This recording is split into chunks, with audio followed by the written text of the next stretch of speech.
If you all have microservices, how on earth can you be differentiated? So in addition to the sort of point about distribution, and I think it's a really interesting question because although microservices are, you could say they're the plumbing, it's how you orchestrate them and deploy them.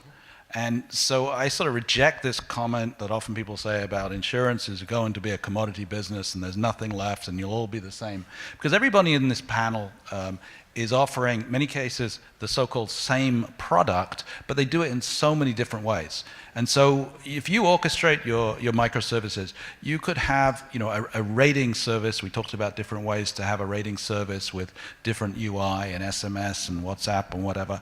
But you can also have very, very different service level agreements for your different microservices. So the way you might be deploying your issuance, the way you might be deploying your claims can be totally different than one of your competitors. So just because you're moving, in other words, I think it's a fallacy by some of the carriers. They think, well, if I stay in my locked-in environment and I don't expose myself to the outside and I don't invest in this sort of expansion to APIs, then I can preserve and moat put a moat between me and my competition.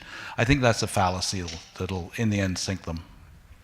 Yeah, I mean, one of the fundamental truths I think about technology and insurance, probably a lot of other industries too, technology enables operational and strategic strategies and approaches. And so API and microservices, with all due respect, is a little bit of plumbing in the background, but it's plumbing that's very important because A, it creates agility, speed to market, and B, it allows a lot more differentiation in terms of strategies and distribution and channel strategies and experience and so on. Mike? Yeah, and there was a question that popped up earlier on process as well.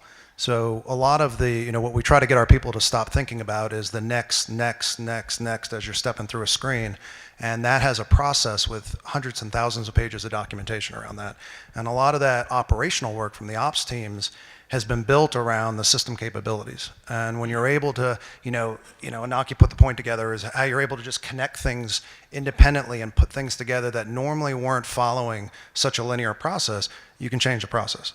So now we have the operations folks saying, well, I've always had to do that report, but I've always had to do it because I couldn't get the information until a day or two after bind. Now I can get it on quote. You can do a lot of async processes outside with microservices. So it does open up the mind and the workflow thinking in addition to channel and the revenue type thinking.